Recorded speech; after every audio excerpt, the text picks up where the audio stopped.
ดีจ้าพี่น้องสบายดีทุกคนมื้อนี้เป็นวันสงกรานต์แล้วก็น้องมาหลายทุกคนสิมาครัวเป็ดเนาะสู่น้องกินมาหลายแฮงมื้อนี้โลกาสิขออนุญาตมาออกส่องสลินเนาะพี่น้องอันลงมาแล้วเพิ่นก็สิครัวเป็ดปิ้งสู่กินเนาะวันสงกรานต์เนาะวันสงกรานต์ก็เฮาก็สิกินซุ่มแซวกันหน่อยหนึงพี่น้องอันนี้ก็สะโบเนาะเป็นเดี๋ยวมื้อนี้เดี๋ยวสาวลาวสิมาครัวเป็ดให้พี่น้องเบิ่งแต่มื้อนี้ก็เฮ็ดเมนูบ่ยากดอกเนาะก็คือสิปิ้งแนวแซ่บสิอยากแม่แต่กลัวคนมันออก ไปทุกคนไปน้ำกระเทียมมาแล้วน้ำร้อนจุ่มจอยจุ่มเลยบ่เอื้อยสิเป็นผู้ทอนกับสบู่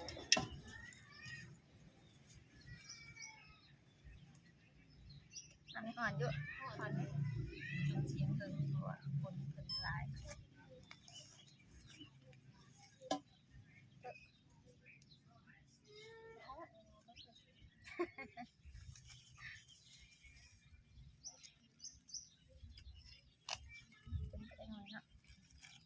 น้ำก็ยังร้อนคักเลยวันสงกรานต์ก็ครึ้มฟ้าครึ้มฝน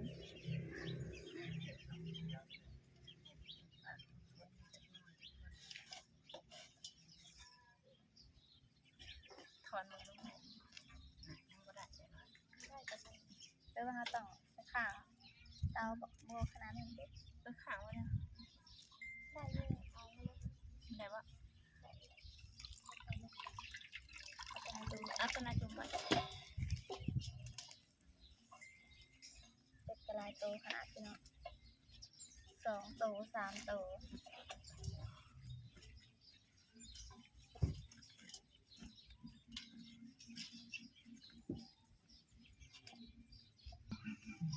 โอเคละสวัสดีทุกคนครัวเป็ดนี่นะสุรินทร์คือเก่าอยากกินเนาะมันบ่ทันจนมีคนบัวลายเนาะก็เป็ดเนี่ยอันนั้นเด้บ่ทันปรุงคนเบิดเด้คนบวกกันเลย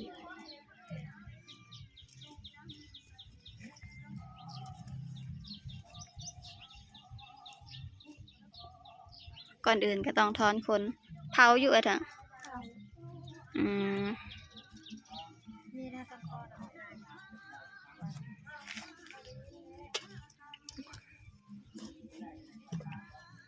เป็นเขาสุดคนรวมอันนี้ผมยึดออกปิ่นแต่โบทำหันเนี่ยได้มาคืนคนบัวลายเนาะปิ่น คนบัวลาย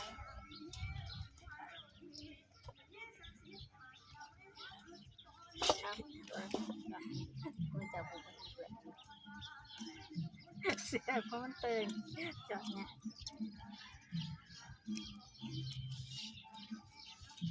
เด่นอุ้ยทางนี้จะมาอันนี้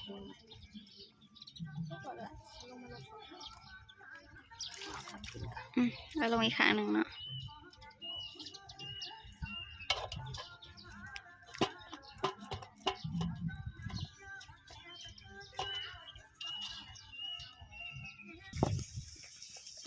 เป็ดคืออย่างวัดจอยเนาะมันขึ้นอ้วนนะต้องใช้เหลือกินตัวอ้วนก่อนมาจากเกิน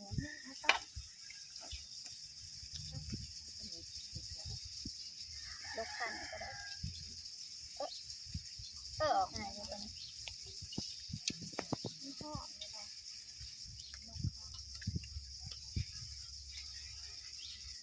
เป็ดนี่ก็เห็ดได้หลายเมนูเด้อพี่น้องบปิ้งจ้ะบ่อยากบอกแต่ว่าอยากต้มกับเพื่อน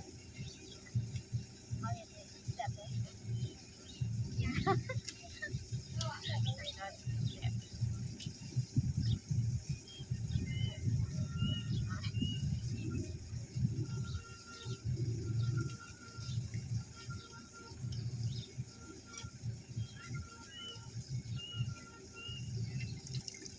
ได้จ้ะ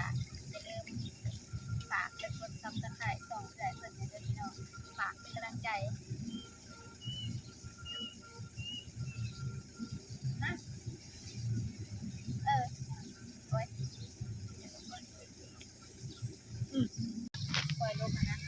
ส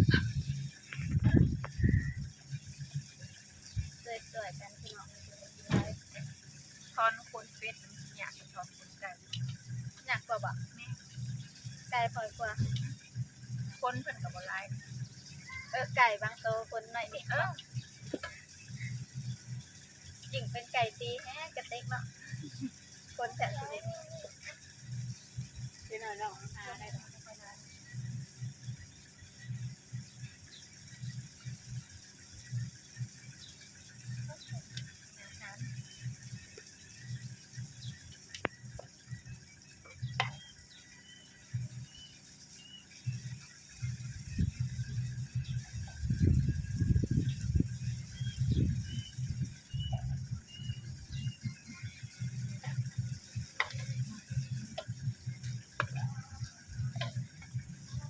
สับยาก สวยๆกันนะ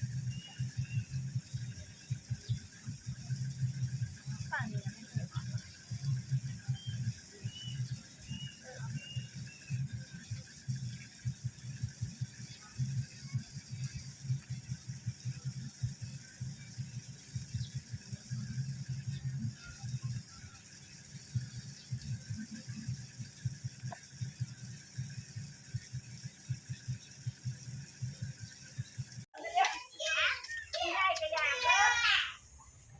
บ่หลายเด้อ เดี๋ยวตอนนี้ให้เอื้อยเพิ่นเผาเป็ดก่อนพี่น้องเพราะว่าคนบวกกันยังบักได้หลาย เอาข้าวออกไปเอาตรงนี้เลยไปเลย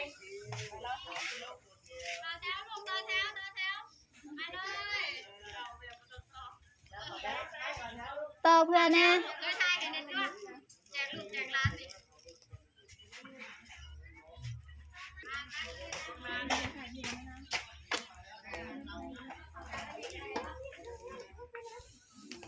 คนยังออกบ่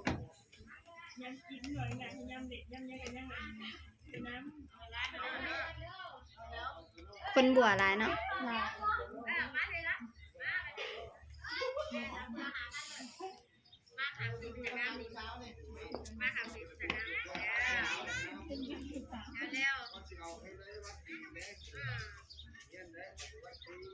ได้เคยเขาเฮียนเนี่ยเขาแถวตรงเร็วๆใครเขาเฮียนนี่โอเคนี่ยืนนี่จับนี่ดังงามนี่เด้ดังรักถ่ายแล้วนี่เด็กกันนี่มาได้ได้มาจังงามนี่คือร้านไม่ได้แม่ทักคืนเลยดิ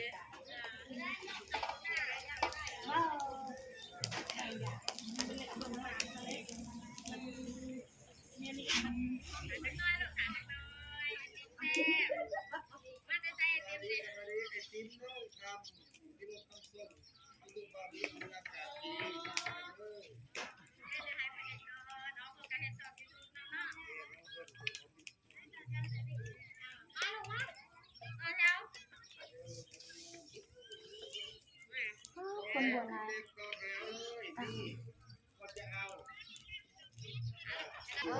ใช่เอาไปคืนกัน เป็นอะไรลูกเป็นอะไร ตอนนี้ก็รู้สึกว่ามีรถไอติมเข้ามาเนาะเอื้อยเพิ่นก็ เป็นอะไรก่อนลูก ทำการซื้อไอติมแจกเด็กเล็กเด็กน้อยพี่น้องเรียนแถวกันผู้ใหญ่เรียนแถวได้บ่นี่ เขามาวันนี้ไปออกไปวันนี้ผู้ได้วันนี้ ผู้ใหญ่เรียนแถวบ่ได้บ่ ตายแห้งคักเขามาไอ้ต้อมาเรียนแถวเหนื่อยกว่านี้เนาะ ไอติมซิ่งพ่อค้าน้อย โอ้พี่น้อง ข้าน้อยไอติมซิ่ง เออ กัน คือตามร้านบ่ กัน ได้เงินแล้วบ่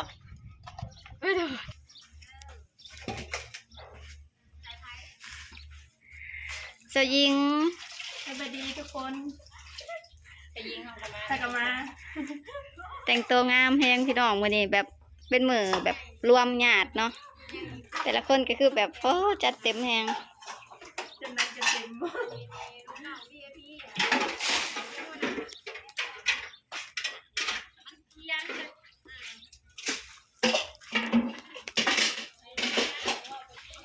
ปลาเผาเลยแบบความมันสิออกเนาะ เป็ดมันกระตัวใหญ่อยู่เลย หาต่อแถวกินไอศครีมเลย เพื่อเพิ่นแจกไอศครีมอยู่เนาะ ต่อมาเพื่อนเด้อ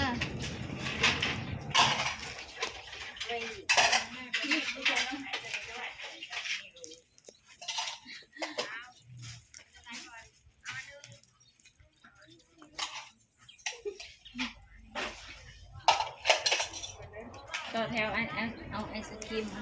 สะดวก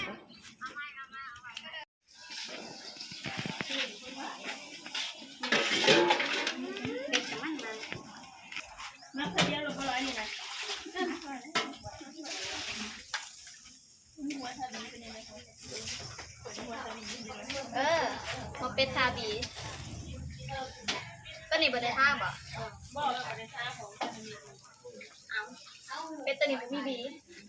ยังไม่ใส่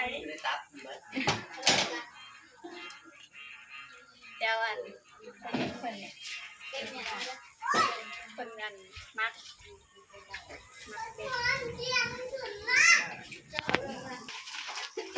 ไปยิงเพิ่นกำลังทำการมาทุกคนมาเริ่มมากินน้ำเกลือยิงเลยแซ่บ เจ้าของหาที่นี่จังปลาอีเป็ด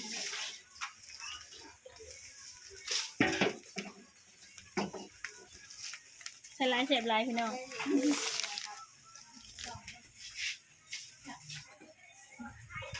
โอ้ยถ้าอีดอกเป็นจีนมันอ่ะ มาเป็ดทาบี ซอลินหลังข่อยเนี่ย เป็นอะไรใจตกบ่ บ่ครูใส่ผักไทยพันตาน้ำคูถึงแล้วบ่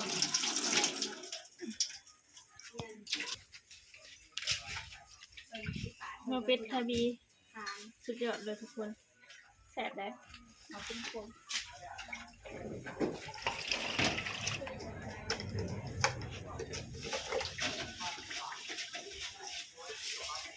บรรยากาศสงกรานต์คนกับสีแดงลายนะทุกคน อันขออนุญาตใส่มือเด้วยขอกินเอง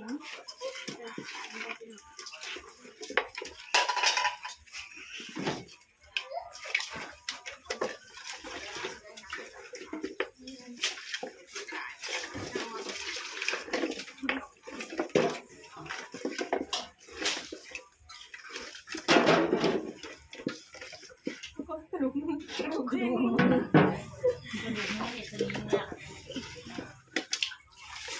หนาที่โบเลย กระดูกเป็ดบ่ กระดูกเป็ดมือกระดูกมือหมดเลย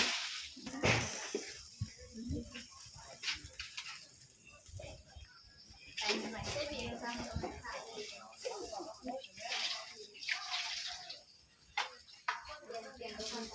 ถ้าปีกเป็ดเนี่ยตำแจ่วนี่บ่เนาะ เดี๋ยวขับเอาลงไปออก แก้ว เขียนได้ บี เล่นบีนั่นน่ะ ขยับคนควันเนี่ย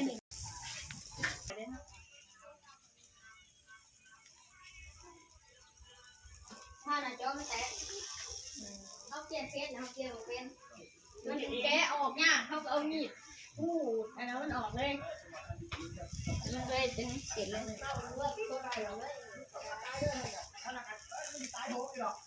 ดี๋ยวมากินอย่างเป็ดเด้อทุกคนหอนๆพนังเผาไฟที่หอนโฟกัสที่ตรงนี้ ใส่เนื้อกันเจียว หน้าแดง เยอะหอย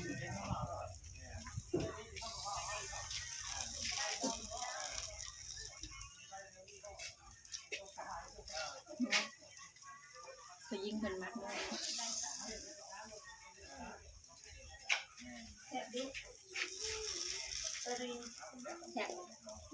ซิมละ แซ่บจิ้มอันนั้นจิ้มสมอง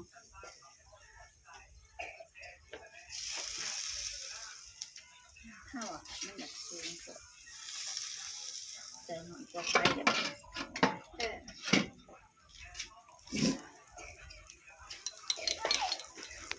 วันนี้ทางไฟเขาบอกแบบคือ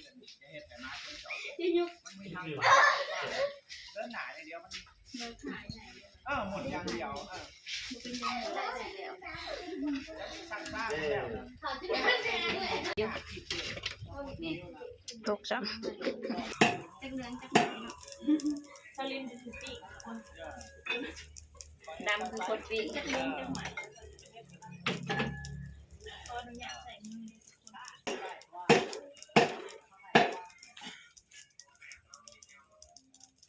แม่เนี่ย จับนางเด็ด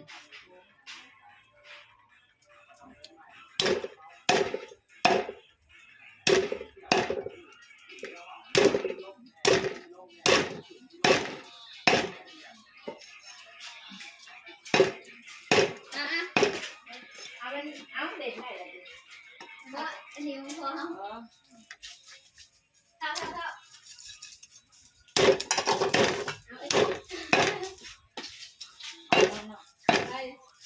มาเด็ด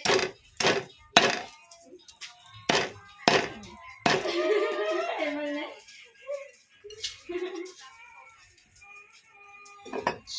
เป็นแซ่บทีแหละ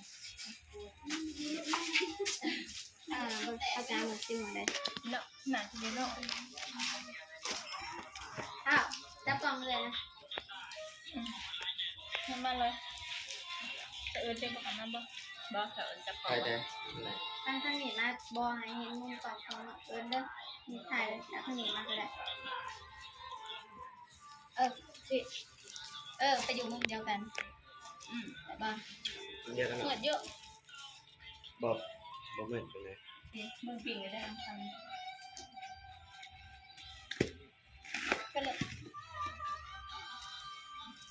ผมแดงค่ะอะไรก็เลย มาได้ทุกคนทุกแล้ว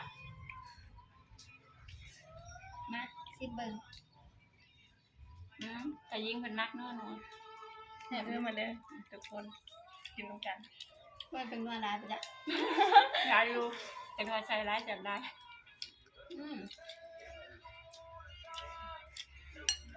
นี่เธอโบจะปูมัก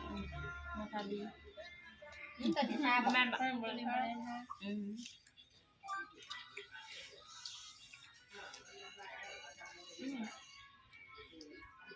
นัวแบบสมถาดมเนาะเด็ดประมาณ1-2 ชั่วโมง 2 ชั่วโมงเลย เพื่อทอนคนเพื่อมะเขาเพื่อคั่วปิ้งอีก พวกเป็ดเนี่ยเพื่อจะได้กินเนาะเพิ่งนะเพิ่งพวกไก่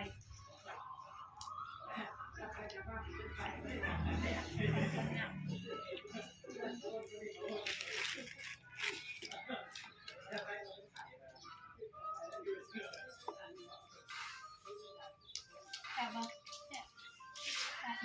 กินจนรู้กะว่า